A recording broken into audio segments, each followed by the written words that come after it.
Hey guys, what's up? In this video, I'm gonna show you how you can backup your contacts in Redmi 13C. So all you guys have to do, just click on Google app, click on this icon to manage your Google account. After that, just swipe right. As you see, we have option of pupil and sharing. Just click it. And then on the third, we have option of contact info from your device. Just click here and then turn it on. After turning it on, just click Google Contacts. So that's it. Okay, now after that, all you guys have to do, just go to contact application. As you see, we have option of organize here. Just click on organize and then scroll it down. We have option of export to file. Just click on export to file and then select the path from where you want to export.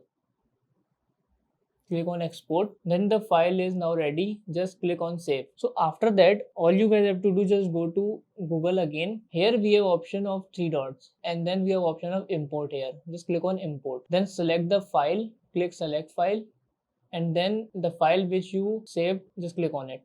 After that, click on import. So as you see, it is on processing. Now the contact is now import and all the contacts are now backup to Google. So through this method, you guys can backup contacts in Redmi 13C device. So that's it about the video. If this video helped you guys, kindly like the video and follow us for more tips and tricks. See you guys in next video. Take care.